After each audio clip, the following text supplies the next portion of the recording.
Hi you guys, it's Kaylee. Welcome back to my channel. I hope you're all doing well. Today I'm going to be answering some questions for you guys. I pulled all of these from Instagram. I haven't done one of these videos in a while. I try to do them a couple times a year just to make sure we're catching up with each other and I know what you guys actually want to see from me. I actually haven't looked at the questions yet, so this is going to be a bit of a surprise, but if you ever want to partake in one of these videos, make sure to follow me on Instagram.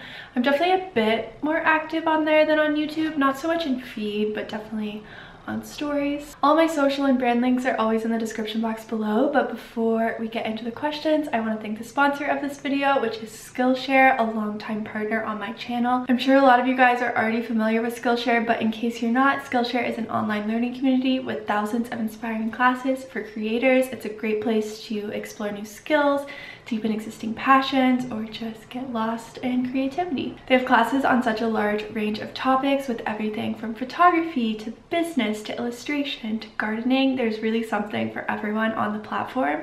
I'm currently taking a class that's a bit more fun. I usually take more business or art-oriented classes on the platform. I have taken a gardening class before. The class I'm currently in is called The Ultimate Self-Care Playbook, Discover and Nurture Your Centered Self by Jonathan Van Ness, the host of Queer Eye. The really cool thing about Skillshare is that it's curated specifically for learning, meaning there are no ads and they're always launching new premium classes. The first 1,000 of my subscribers to click the link in my description box below will get a 1-month free trial to Skillshare to start exploring your creativity today. And thanks again to Skillshare for working with me on another video. So now we're gonna get into the questions. I haven't filmed like a full video sitting down. I feel like it's so long. Most of my videos are vlogs nowadays. It's fun because I can kind of morph it to my daily life, but these videos feel very old school and nostalgic for me because I've been making videos for over a decade now. So crazy to think about. I know some of you have been here for a very long time. You've seen many phases of me. I'm sure we've gone through some different phases together. Maybe we'll start with this one because it's just a sweet question, and it's how have you been feeling lately? For the most part, I've been feeling really good. I am a person who struggles with depression and anxiety, so how I'm doing can really ebb and flow, but I feel like I've been in a really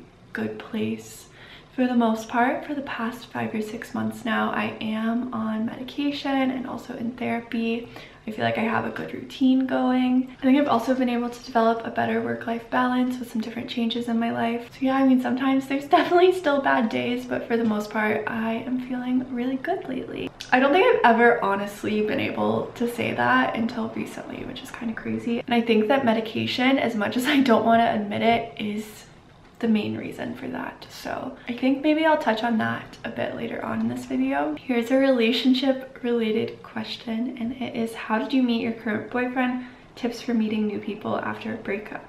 I don't know if I've ever talked about this actually. We both always kind of lie, not always, but we often lie and say we met through mutual friends or like through work or something, because that could make sense, but we actually met through a dating app. The only dating app date I went on, actually. I didn't think I would be into that at all. I definitely was not expecting anything to come of it. That was about 2.5, almost 3 years ago now, which is crazy. We ended up just getting some drinks and snacks at a bar and it turned into a really long date.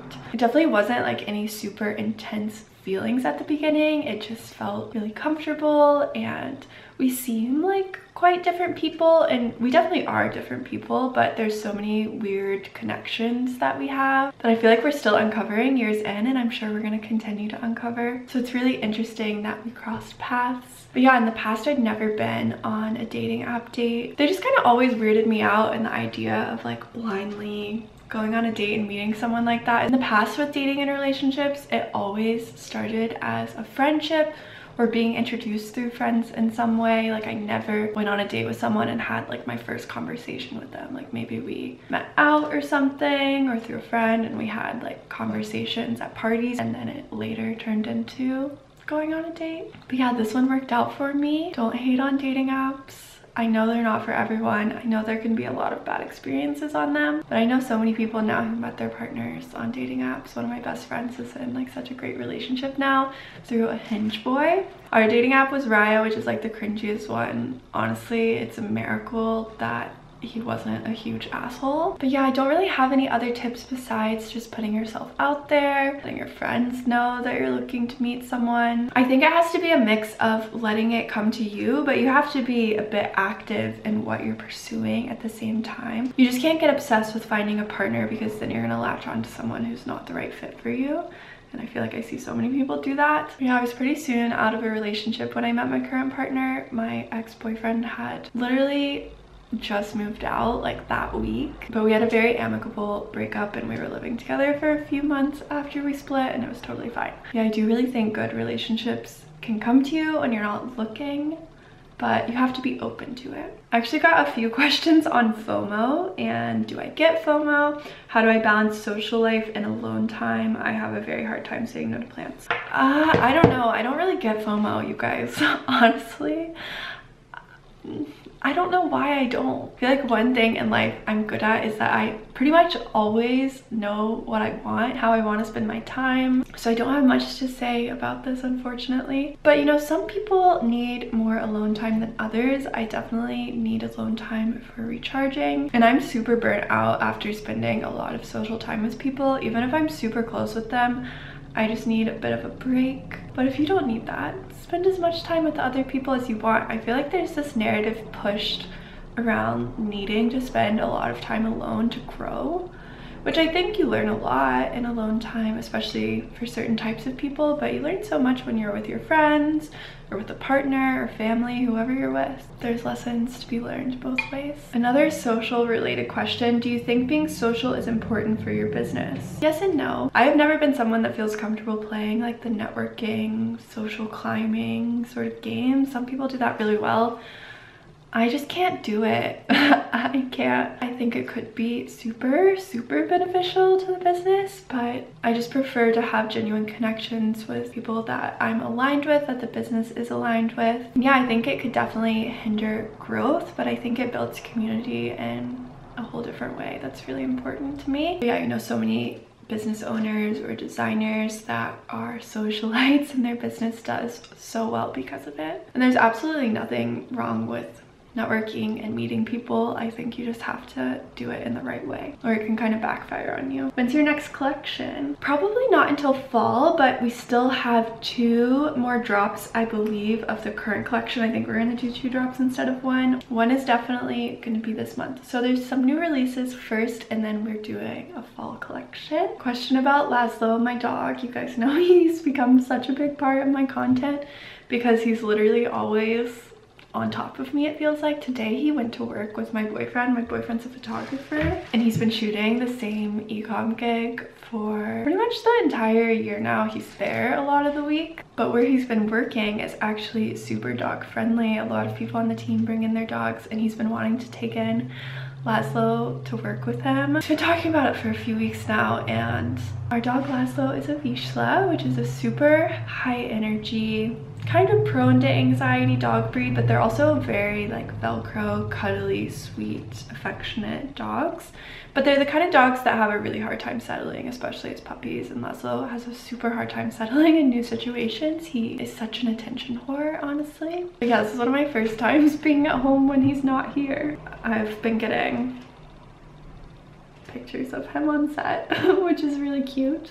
And I'm sure he's loving it, but I hope he's not causing too much trouble. I have some questions like, why did you get a Vizsla? Do you recommend getting a Vizsla? I feel like I always get more questions and interactions from content about him than anything else I talk about, which is understandable. Yes, I really wanted a dog that would force me to live an active life, that can be a really good hiking and camping partner, but also one that can be quite needy and affectionate, which Vizslas are so like that. Yeah, they're definitely a lot of work in comparison to other dog breeds or mixes, but I'm obsessed with them. I honestly feel like it's the kind of dog I'll probably have for the rest of my life, which I didn't think that when I was getting him.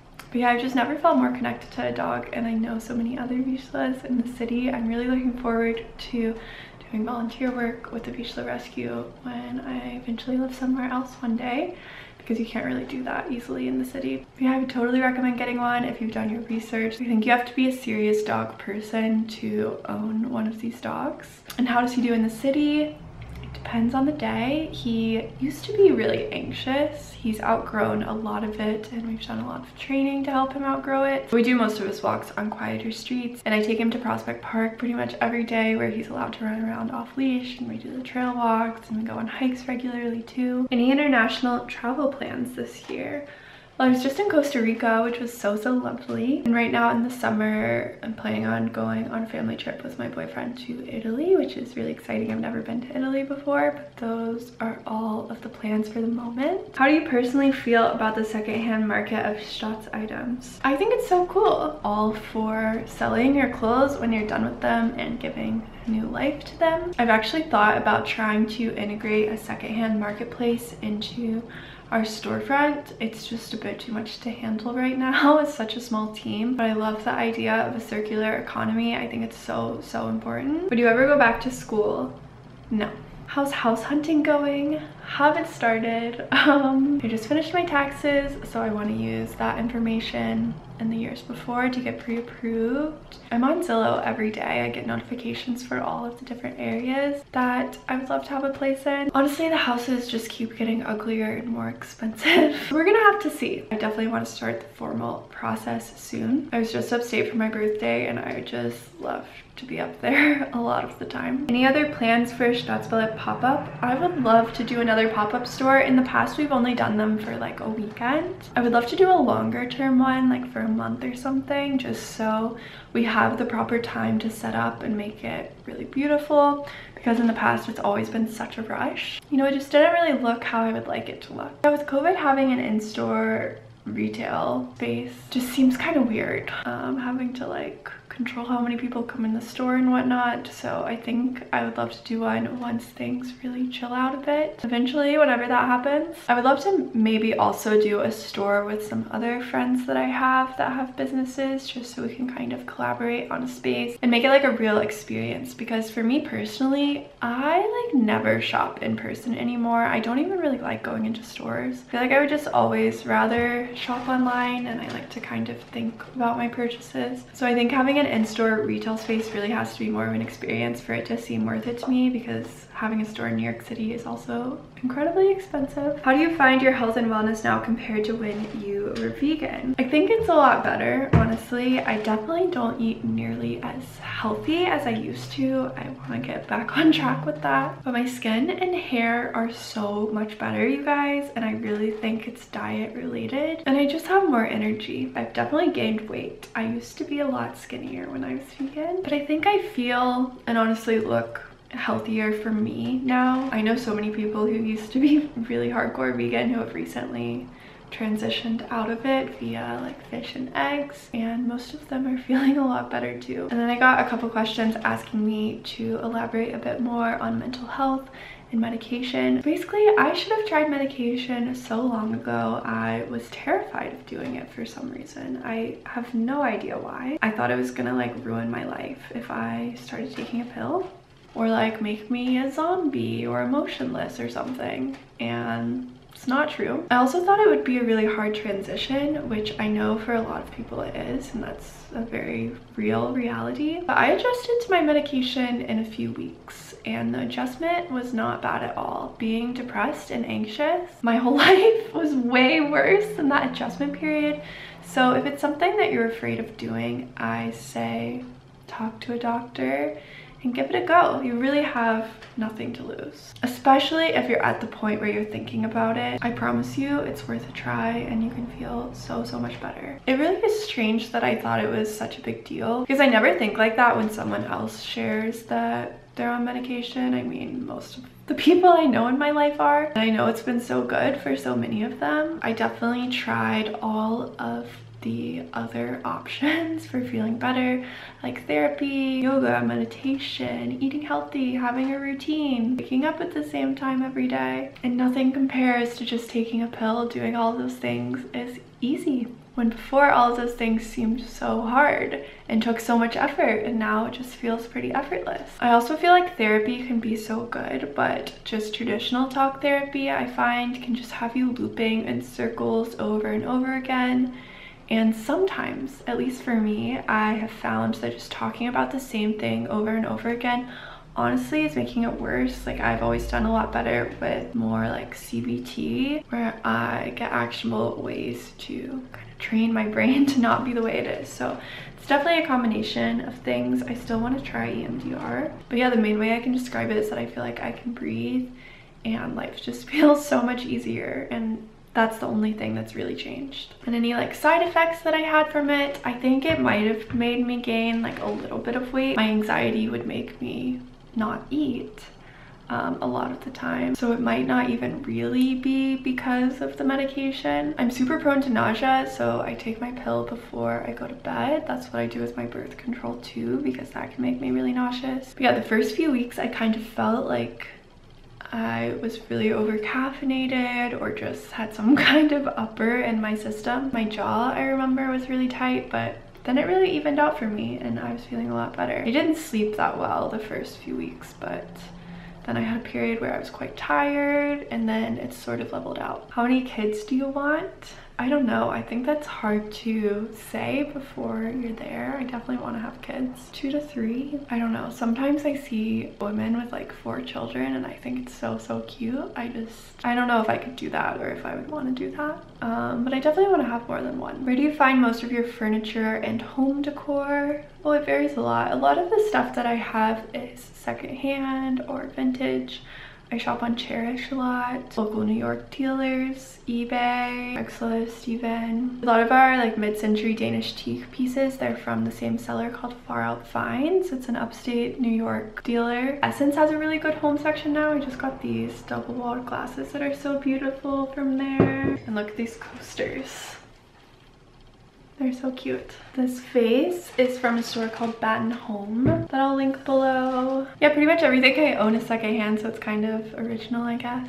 Except for my couch, which is a Restoration Hardware cloud couch. Is it worth it? I think so, honestly. I know there are some dupes for them, which I haven't tried, but it's definitely the most comfortable couch I've ever sat on. It is kind of high maintenance to keep it looking good with like pillow fluffing and whatnot, but I'm planning on keeping that thing for as long as possible, and it's really cool that you can switch out the covers so easily if you ever want to, or if they get damaged. You can really buy it piece by piece and shape it to different homes that you're in. If anything, I would probably add on to this one if I was ever in a bigger space. I think I've rambled enough for this video. I hope you guys enjoyed. Definitely let me know what other kinds of videos you guys want to see from me in the comments below, and I hope you guys are all having a great day, and I will see you super soon. Bye!